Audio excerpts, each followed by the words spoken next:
Merci Bonjour. Mélanie. Bonjour. Je vais lancer l'écran. Voilà, est-ce que tout le monde voit bien l'écran?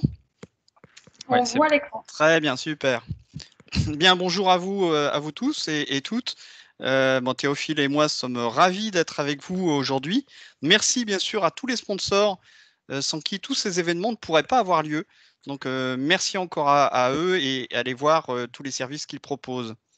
Vous pouvez nous suivre en suivant les différentes adresses qui sont là affichées à l'écran, que ce soit Bizaps, AMS ou bien le club Power BI.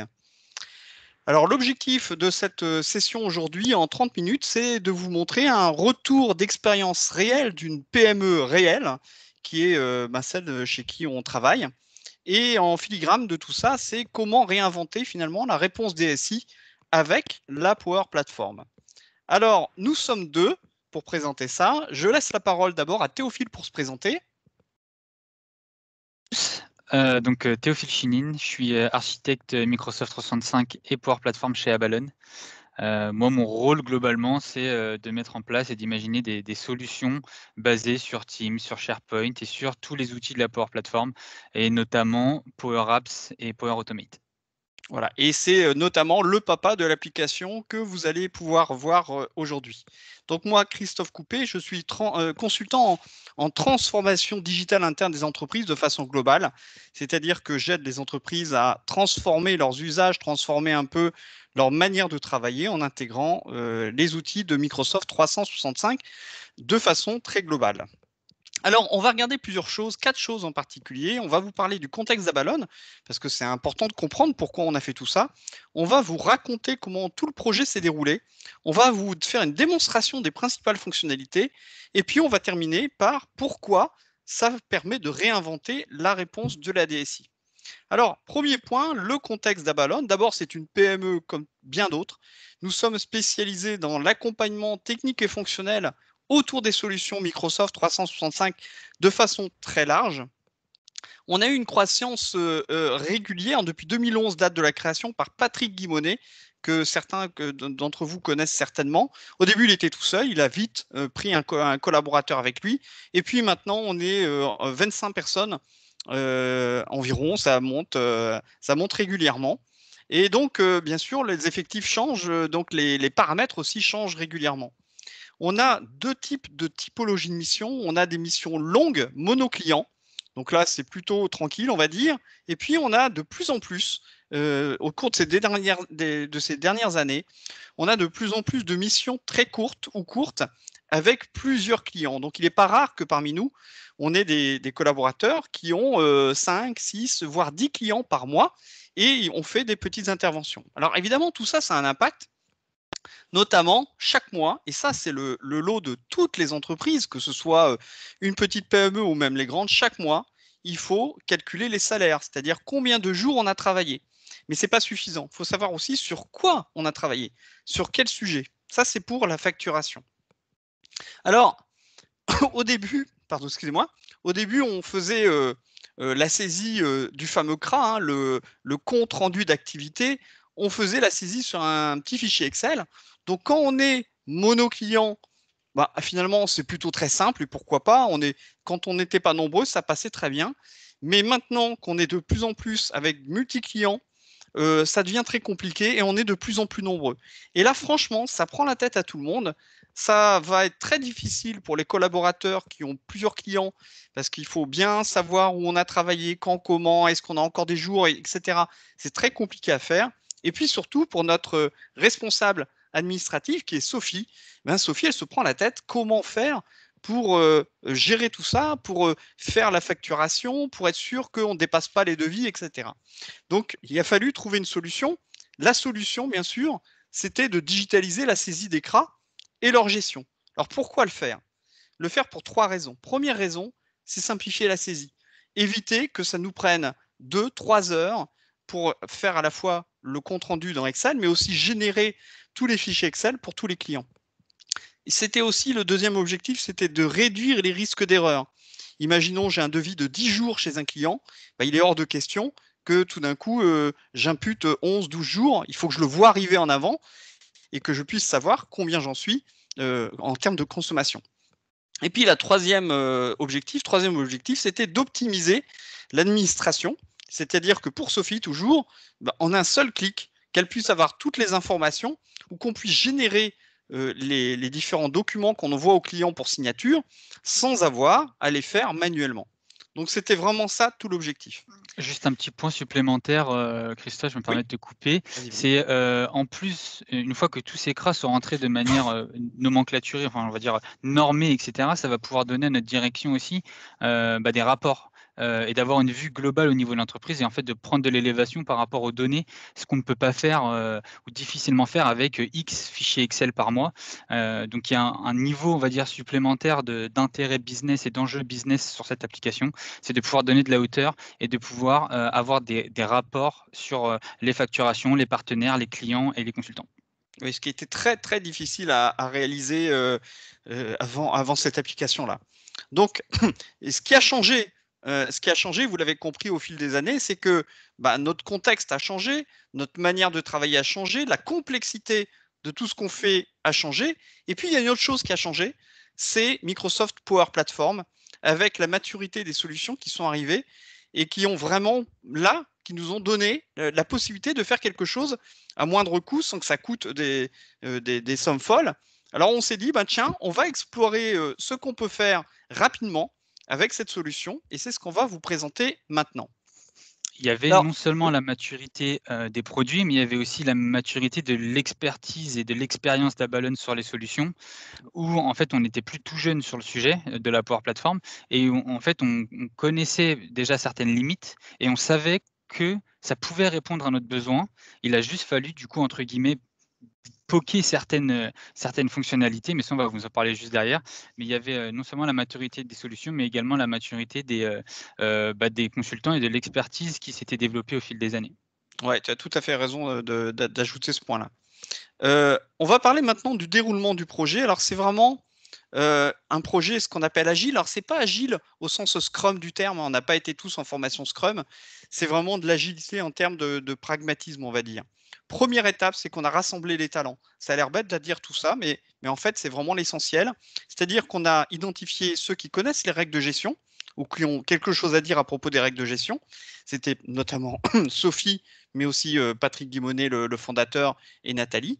Et puis, on a identifié dans l'équipe tous ceux qui avaient un talent ou quelque chose à apporter pour parler d'ergonomie et parler de fonctionnalité.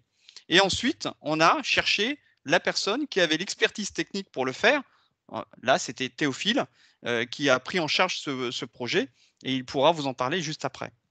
Donc ça, c'était le premier point. Deuxième point, tout de suite après ça, on a créé une équipe Teams pour travailler en projet sur ce sujet-là. Bien sûr, aucun mail sur un truc pareil, parce que là, on s'en sort plus. Donc, on a créé une équipe Teams et on a créé des canaux qui se sont ajoutés au fil de l'eau. C'est-à-dire qu'au début, on avait un canal conception amont, après, on avait un canal conception CRA, etc., etc. Les canaux se sont ajoutés au fil de l'eau. Troisième point, c'est qu'on a défini les périmètres. On savait ce qu'on voulait au total, mais on savait très bien qu'on n'allait pas avoir ça tout de suite. Il fallait avoir une première marche, quelque chose d'exploitable tout de suite et qui puisse nous rendre service, et après, on allait l'améliorer. Donc, on connaît le périmètre total, mais on a déjà défini ce qu'on allait livrer pour commencer. Ensuite, on a imaginé l'ergonomie. Alors là, on n'a pas fait compliqué, on a pris un PowerPoint et on a décrit des interfaces, on a décrit une manière. En fait, on a écrit une histoire. On a écrit le scénario du collaborateur de tous les jours qui arrive, qui est à la fin du mois et qui doit faire son relevé d'activité. Donc, on a écrit cette histoire-là en disant, ben voilà, il va cliquer là, il va cliquer là. C'était une vidéo. On a fait même une vidéo animée de ce PowerPoint pour montrer comment ça allait se passer. Et plus on allait dans l'acceptation, la validation de cette ergonomie, plus on commençait à détailler. Par exemple, la case, elle sera grisée si c'est un samedi, un dimanche, etc., etc. Cinquième point, on a vérifié la faisabilité. Ça, c'est super important. Je laisse Théophile nous expliquer. Alors effectivement, moi j'ai récupéré ces PowerPoint au moment où je suis arrivé chez Abalone et quand j'ai vu le calendrier de Christophe, je me suis dit: «Super ergonomie, par contre, laissez-moi 2 secondes vérifier si c'est faisable dans la Power Platform». pour ceux qui connaissent un peu techniquement la Power Platform, on sait que le calendrier, c'est parfois un pain point et il fallait vérifier que techniquement, on était capable d'avoir un calendrier cliquable et capable d'afficher une certaine volumétrie d'informations parce qu'on pouvait facturer à la demi-journée, par exemple. Donc, il nous fallait, dans une case du calendrier, 2 noms de clients, 2 noms de missions, et cetera, et cetera. Donc, là, j'ai fait très rapide, hein, Christophe peut vous montrer la vidéo qui est juste derrière. J'ai tout simplement pris les interfaces de Christophe en PowerPoint et je les ai traduites dans Power Apps. En 1 heure, j'ai créé une liste SharePoint pour stocker mes données et j'ai créé ce proof of concept d'un calendrier cliquable et ce qui nous a permis du coup de vérifier qu'effectivement l'ergonomie qu'avait imaginé Christophe était faisable dans la Power Platform et à partir de là, on savait, modulo certains petits points à régler et cetera, qu'on serait capable d'aller au bout de ce projet en utilisant ce composant majeur qui était le calendrier. Alors ça, cette phase est extrêmement importante, hein, parce que ça évite de partir dans des pistes qui ne mèneront à rien. Et surtout, ça évite de commencer à réaliser l'application finale, donc de passer vraiment beaucoup de temps pour s'apercevoir final qu'on ne sait pas le faire. Donc là, son POC a été vraiment très, très rassurant pour tout le monde. Et donc, on a pu continuer après sur cette voie-là. 6e point, on a réalisé. Pareil, je redonne la parole à Théophile parce que c'est lui qui l'a fait. Alors, Christophe avait plutôt bien fait le boulot en amont, c'est-à-dire qu'il avait déjà imaginé, il avait déjà traduit le besoin en certaines tables, on va dire, d'une base de données pour venir stocker nos informations. Et le contexte technique d'Abalone fait qu'on ne pouvait pas utiliser une base de données comme par exemple Common Data Service ou Dataverse comme on dit maintenant. Donc, il nous fallait mettre nos données dans des listes SharePoint. Donc, la première chose à faire, ça a été de traduire ce qu'avait fait Christophe en termes de modèles de données dans des listes SharePoint. Et moi, mon rôle là-dedans, c'était vraiment de connaître les limitations de SharePoint comme source de données, parce qu'il y en a. On en parlera plus longuement demain. Demain, on a un Rex technique un peu plus profond sur cette application-là, où je vous expliquerai comment on a pris certaines décisions techniques. Mais l'idée, en premier lieu, ça a été de construire ce modèle de données dans SharePoint. Et bien sûr, on s'est trompé des fois. Il y a des colonnes qu'on a dû supprimer, il y a des colonnes qu'on a dû recréer, il y a des mécaniques qu'on a dû modifier au fur et à mesure. Mais c'est la légèreté que nous donne SharePoint, c'est-à-dire qu'on a été rapidement capable de modifier nos modèles de données quand il y avait besoin de le faire. Une fois que nos données étaient mises en place, on a construit l'ergonomie dans Power Apps. On a commencé vraiment à faire une première application, une première version de l'application, simplement avec justement ce calendrier cliquable et commencer à jouer avec notre source de données qui est SharePoint. Une fois qu'on avait récolté toutes ces informations-là, il y avait d'autres fonctionnalités qui nous intéressaient, des fonctionnalités notamment de relance, parce qu'il faut évidemment relancer tous les mois les consultants qui n'ont pas rempli leur CRA pour leur dire bah, tu te restes 2 jours pour remplir ton CRA. Et donc, on utilisait Power Automate. Et Power Automate tout seul, on s'est posé la question bon, comment on envoie les relances? Par mail? Non, non, non, non. Nous, on n'utilise pas les mails chez Abalone. On va utiliser Teams. Et ce qu'on a fait, c'est que le Power Automate, il va venir envoyer des adaptive cards, donc des messages, des notifications interactives à tous les consultants qui n'ont pas rendu leur CRA à une date donnée, de façon à accélérer le processus et à s'assurer que tout le monde le fasse bien tous les mois. Et enfin, Teams, Teams, ça nous sert de support tous les jours pour l'application CRA. Ça nous a servi de support pour le développement de l'application, ça nous a servi de support pour les tests de l'application, ça nous sert aujourd'hui de support pour utiliser l'application, c'est-à-dire que l'application, elle est épinglée dans le client Teams de tous les consultants d'Abalone pour accéder à l'application et remplir le CRA directement dedans. Et puis enfin, cette application, elle nous sert à communiquer, enfin Teams nous sert à communiquer tous les messages qu'on a à faire via l'application. Donc on a donné dans Teams un user guide, etc., etc. à tous les consultants. Voilà, écoutez, parfait. Donc, une fois que la réalisation était terminée, on a testé. Et là, on rejoint ce que vient de dire tout à fait Théo, c'est que on a utilisé Teams pour pouvoir tester. Donc, on a vraiment conversé à l'intérieur de Teams, mais plus encore, on a créé. Alors là, il n'y a rien de compliqué, hein, c'est une liste SharePoint toute bête. On a créé une liste SharePoint dans laquelle on va déposer chaque remarque, chaque point à corriger ou chaque problème rencontré. Et puis, on a réussi comme ça à traquer un peu les différentes remontées et à pouvoir les classer, savoir où on en est en cours de développement, en cours de test, etc. Ensuite, on a déployé. Alors là, pareil, Théophile vient d'en parler, c'est qu'on a utilisé aussi Teams pour aider au déploiement, c'est-à-dire que ben, toutes les informations, les tutoriels, etc., les explications sont dans Teams pour pouvoir l'utiliser. Donc, ça a été plutôt pratique. Et puis, après avoir déployé, ben, bien sûr, il faut recueillir les avis parce qu'il faut préparer la phase suivante. Donc, pareil, on a utilisé Teams tout simplement pour dialoguer et pour savoir que faire pour la phase suivante. Alors, justement, la phase suivante, on y vient.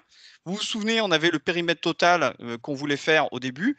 Et bien après, on a allongé un peu, on a rajouté plusieurs fonctionnalités, notamment la génération des PDF qu'on va voir après, qui n'était pas dans le premier lot.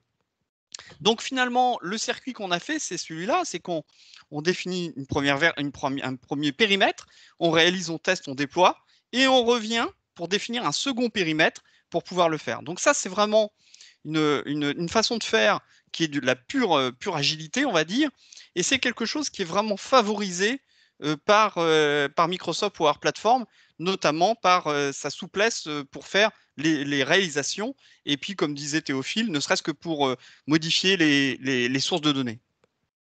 Voilà, donc ça c'était l'histoire un peu du projet. Maintenant, ce qu'on vous propose, c'est de vous montrer les principales fonctionnalités. Alors, tout à l'heure, Théo en a parlé, Teams est intégré, enfin, l'application CRA est intégrée dans Teams. Donc, vous voyez sur le côté à gauche le petit icône de CRA qui est dans notre Teams à tous.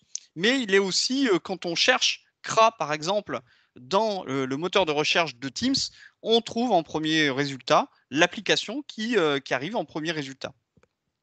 Alors maintenant, vous vous souvenez, on a deux types de consultants, ceux qui sont plutôt monomission et ceux qui sont multimission. Alors voilà comment ça se passe quand on est monomission. On clique sur la modification du CRA, on cherche les missions sur lesquelles on a travaillé. Bon là, c'est très simple, j'en ai qu'une parce que je suis mono-canal, enfin mono-client. Et puis, comme je n'ai pas de truc particulier dans mon mois, je dis saisir sur tout le mois. Je clique saisir sur tout mon mois et c'est terminé, je valide. Ça a l'air tout bête, mais c'est très simple à faire et on a plusieurs consultants dont c'est le cas. Alors avant, potentiellement, ils posent leur congé, s'ils en ont, dedans, et puis après, ils remplissent tout le reste d'un clic pour mettre tous les autres jours de travail. On va regarder maintenant l'autre cas de figure où on est multimission. Là, c'est plus compliqué. Donc, je vais passer en modification et je vais choisir mes missions. Donc, première mission, je vais, alors là, c'est au jour, donc là, c'est journée entière. Et puis ensuite, je vais dire, bah là, par contre, alors je vais changer de mission, par contre, pardon. Donc je change de mission. Voilà, je remplis avec l'autre mission. Je prends des demi-journées à droite et à gauche. Voilà, là, j'ai travaillé des demi-journées.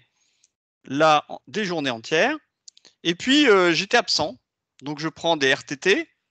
C'était des demi-journées sur ces journées-là, donc je complète les jours qui étaient entamés et je termine avec les jours entiers et je valide.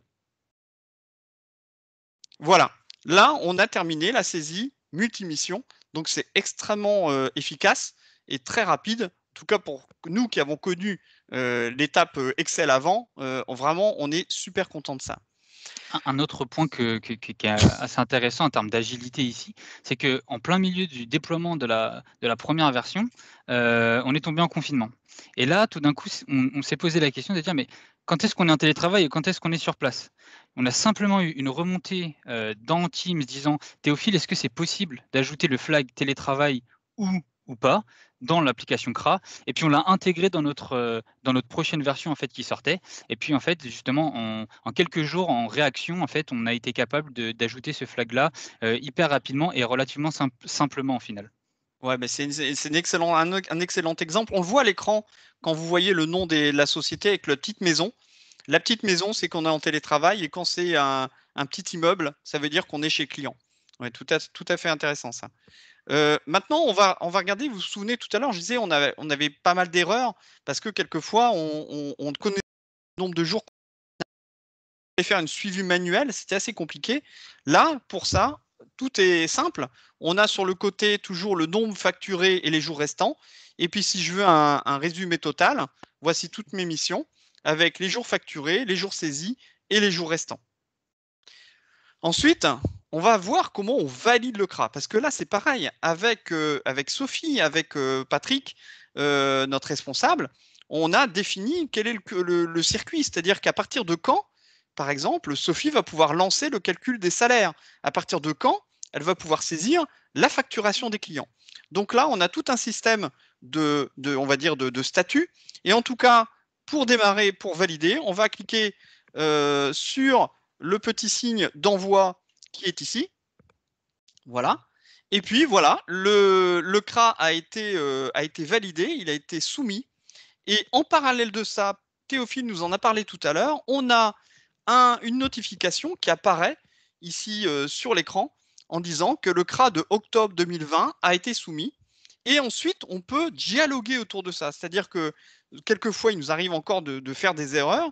Et Sophie réagit dans cette conversation en disant « Christophe, attention, tu m'as pas dit que tu étais en congé ou il n'y avait pas quelque chose comme ça. Ah oui, c'est vrai, et je vais corriger mon CRA. » Ensuite, il y a la question de la génération du compte-rendu d'activité. Qu'est-ce qui se passe? Quand on est en clientèle, on travaille par exemple 10 jours chez un client, il faut qu'on puisse faire signer les 10 jours au client. Alors avant, on le faisait manuellement. Maintenant, on a deux manières de faire. Première manière, on va générer un PDF. Donc, je clique sur ce petit bouton et je vais dire « Générer PDF sans signature ». Et là, un document toujours par Power Automate est déposé dans mon canal Teams et je vais avoir un document PDF très très bien structuré de cette manière-là où on retrouve tout et là je peux faire signer manuellement éventuellement si mon client ne peut pas faire autrement. Deuxième solution, je suis chez mon client et puis il est là à côté de moi, je vais lui faire signer directement. Alors on va pareil, faire la même chose, on va cliquer sur la petite plume, mais cette fois-ci, on va faire signer. Et là, on donne le stylet de la tablette, le client fait son petit gris-gris, on valide, et là, pareil, le document est déposé par Power Automate dans mon canal, mais il y a la signature du client posée dedans.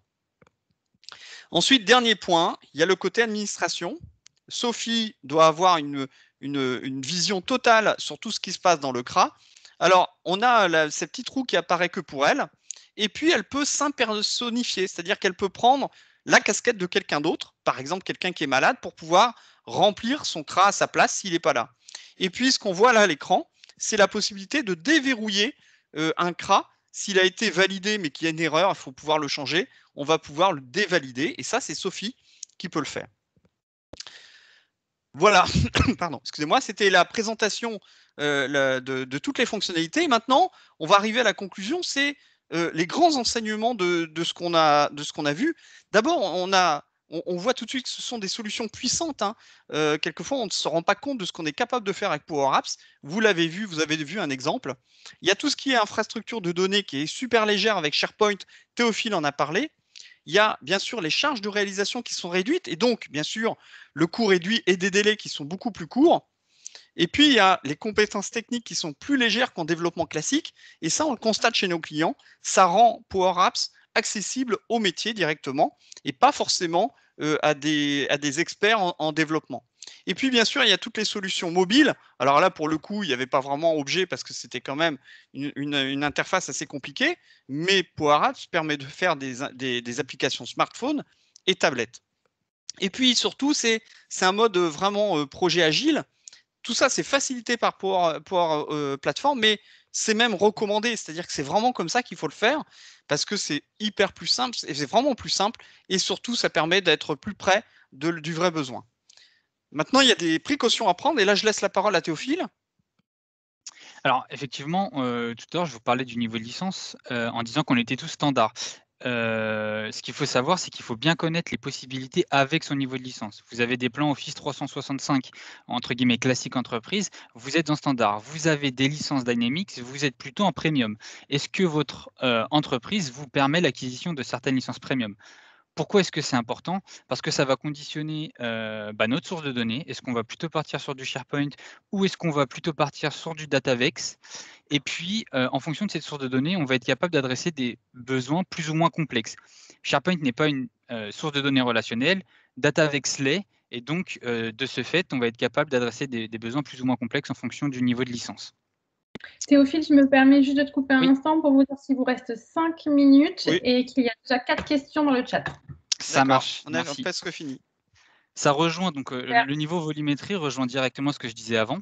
Datavex va être capable de gérer des plus gros volumes de data que SharePoint. Et donc là, pour ce projet CRA, on a fait une estimation des volumétries au préalable et de s'assurer que SharePoint répondait bien aux besoins à la fois de performance et de stockage.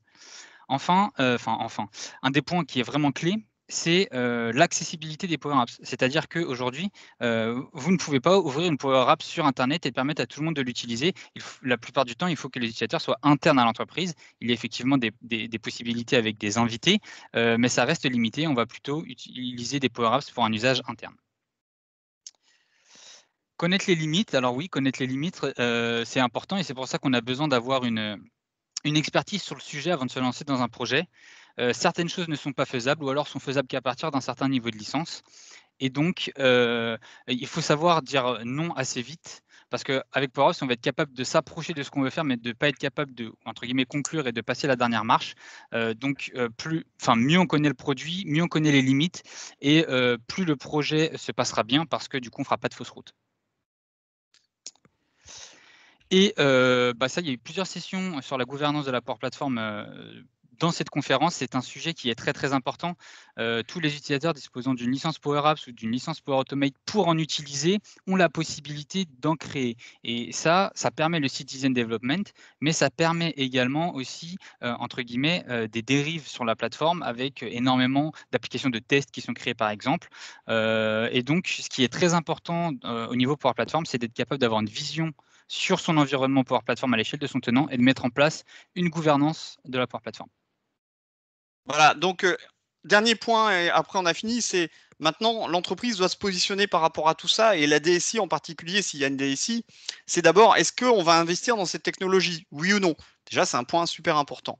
Ensuite, si on le fait, est-ce qu'on est prêt à revoir les processus d'instruction des projets informatiques?